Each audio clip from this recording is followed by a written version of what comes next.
Salam alaikum wa rahmatullahi wa barakatuh. La gratitude, al-shukr. Quelle est la place de la gratitude dans votre vie? Est-ce que tu t'es déjà interrogé sur ce sujet? Mais la gratitude envers qui? Et est-ce que c'est si important?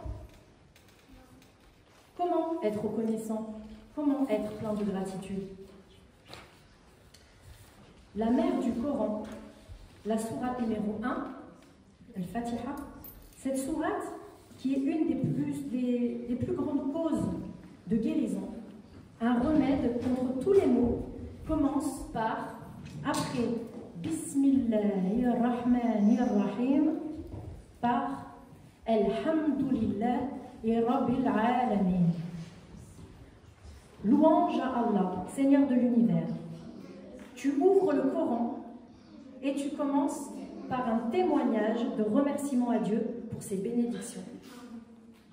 Ce verset indique qu'Allah est le seul à créer, gérer et donner les bienfaits, et que toutes les créatures ont besoin de lui sur tous les aspects.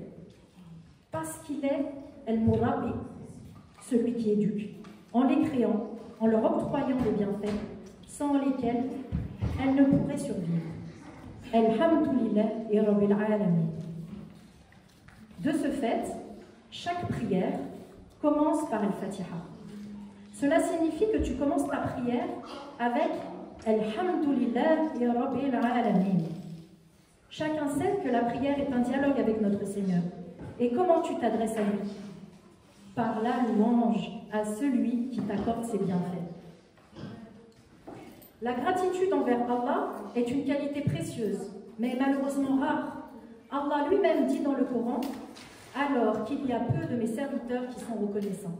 Sourate Saba, verset 13. C'est dingue. Comment sommes-nous inconscients à ce point? Subhanallah, Allah promet d'accorder davantage de bienfaits en cas de reconnaissance, comme nous l'apprend le verset 7 de la sourate Ibrahim. Si vous êtes reconnaissant, j'augmenterai mes bienfaits pour vous. Et ça de manière sûre, sans exception. Ce qui n'est pas, par exemple, le cas pour le pardon. Puisqu'il est dit dans le verset 48 de la sourate Les Femmes, à part cela, il pardonne à qui il veut. Tu comprends la nuance? Et c'est pareil pour l'enrichissement. Dieu vous enrichira si il veut. Ce n'est pas compliqué. Tu es reconnaissant et hop, Allah augmente ses bienfaits pour toi. C'est-à-dire les bienfaits. Qu'est-ce que c'est les bienfaits? Les bienfaits relatifs à ce bas monde. La santé, les biens, la science, etc. Les bienfaits aussi relatifs à la religion.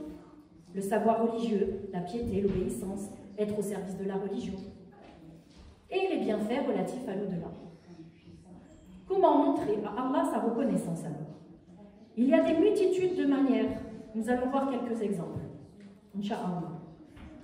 Nous pouvons montrer notre gratitude par les louanges. Les pieux prédécesseurs avaient l'habitude de prendre des nouvelles les uns des autres en vue de pousser l'autre à remercier Allah.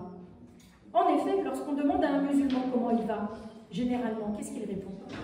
Alhamdulillah. Il remercie Dieu. La gratitude envers notre Seigneur, c'est aussi l'invoquer, puisqu'il dit dans le Coran, « Souvenez-vous de moi, donc je me souviendrai de vous. Remerciez-moi et ne soyez pas ingrats envers moi. » Sourate Al-Baqarah, verset 152. Nous pouvons également parler des bienfaits de Dieu. Quant aux bienfaits de ton Seigneur, proclame-le. Sourate Le jour montant, verset 11. Le prophète, sallallahu alayhi wa sallam, dit « Parler du bienfait de Dieu est une forme de reconnaissance, rapportée par l'imam Ahmed.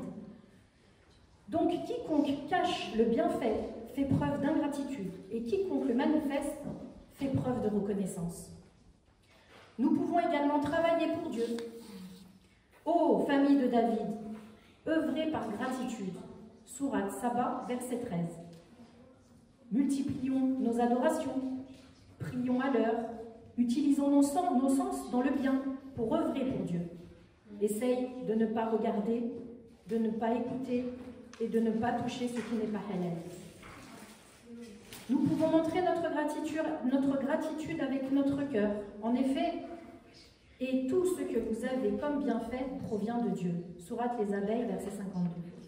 Il s'agit de ressentir au plus profond de ton être que tout ce qui te touche provient bien de Allah, subhanahu wa ta'ala, et de ne pas t'attribuer le mérite par ta nefs.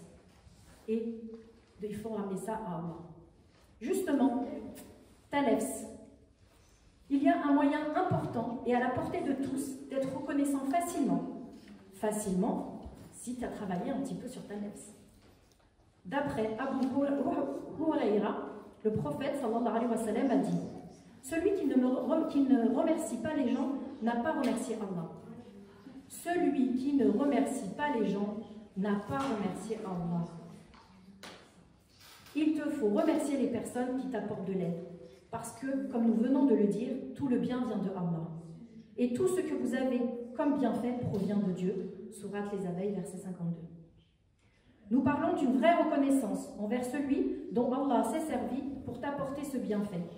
Parce que la reconnaissance du serviteur envers son Seigneur est liée à la reconnaissance du serviteur envers ses bienfaiteurs. Le prophète sallallahu alayhi wa sallam nous a enseigné les convenances avec toutes les créatures. Ainsi, il nous a appris que si quelqu'un nous rend service, il faut le récompenser.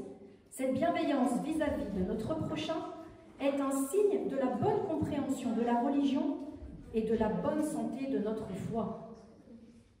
Être reconnaissant envers les autres aide à rester à l'écart de l'arrogance et de la vanité, et aide à se rapprocher d'Allah.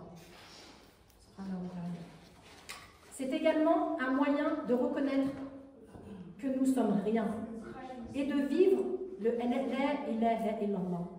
Il n'y a que Allah, tout vient de Allah et tout est Allah. Amen. Attention à ne pas négliger cela et à ne pas tomber dans le piège de Iblis, qui a dit: je m'assoirai pour eux en travers de ton chemin, et pour la plupart, tu ne les retrouveras pas reconnaissants. Sourate Al-A'raf, versets 16 et 17. À ton avis, de quel chemin parle-t-il? Le chemin qui t'apportera tous ces bienfaits, peut-être. Et c'est comme tout. Si tu prends cette habitude, cela deviendra un réflexe naturel. Et lorsqu'une épreuve te touchera, ça sera plus facile. Et oui, la gratitude est fortement liée à la patience. Ce sont des vertus indissociables. Dans le Coran, Allah dit: dans tout ceci, il y a des signes pour tout homme plein d'endurance et plein de gratitude. Sourate Ibrahim, verset 5. Tu te dois d'être patient face aux épreuves et faire preuve de gratitude, car lorsque le serviteur endure et obéit à Allah, son épreuve deviendra la raison de son salut, donc un bienfait. Le prophète, sallallahu alayhi wa sallam, nous apprend que la grandeur de la récompense est à la hauteur de la grandeur de l'épreuve. Dans un hadith rapporté par Abu Moussa al-Ash'ari, le messager d'Allah, sallallahu alayhi wa sallam, dit: quand un enfant meurt, Allah dit aux anges: avez-vous pris l'âme de l'enfant de mon serviteur? Les anges répondent: oui. Allah leur dit: et qu'a-t-il dit, mon serviteur? Les anges répondent: il t'a loué et a formulé l'acceptation en disant: nous appartenons tous à Allah et vers lui nous retournons. Alors Allah leur dit: construisez pour mon serviteur une demeure au paradis et appelez-la la demeure des louanges. Rapporté par Tirmidhi. Pour ma part, ce qui m'a étonné lorsque j'ai embrassé l'islam, ce sont les différentes formules de remerciement, qui ne ressemblent en rien à la langue française, puisqu'en français, on dit merci. Voilà. Mais il y a plusieurs formules en islam. Barakallahu fik. Qu'Allah t'accorde des bénédictions, t'augmente le bien. Ahsana ilayk. Qu'Allah t'augmente en bienfait. Jazakallahu khayr. Qu'Allah te rétribue en bien. Subhanallah. Et nous, on dit juste merci. Subhanallah. Mes sœurs, ne nous privons pas. Remercier Allah est la cause de l'augmentation des bienfaits, puisque je répète, et lorsque votre Seigneur proclama: si vous êtes reconnaissant, très certainement j'augmenterai les bienfaits pour vous. Sourate Ibrahim, verset 7. Et nous récompenserons bientôt les reconnaissants. Sourate la famille de Imran, verset 145. Allah aime les reconnaissants. Dans la sourate Al-Isra, verset 3, Allah fait l'éloge de Sayyiduna Nuh, alayhi salam, la descendance de ceux que nous avons fait embarquer avec Noé, certes, c'était un esclave chakour. C'est-à-dire qu'il remerciait beaucoup Allah dans toutes les situations, lorsqu'il mangeait, lorsqu'il buvait, qu'il s'endormait, etc. La boucle est bouclée, subhanallah. Allah te donne, en bien ou en mal, sans raison, sans que tu le mérites. Tu es reconnaissant, tu le remercies, tu le loues, et Allah te redonne. Subhanallah. Ne négligeons pas cette recommandation, qui est, comme tout, dans cette magnifique religion, une aide supplémentaire pour accéder à des meilleures stations. Barakallahu fik.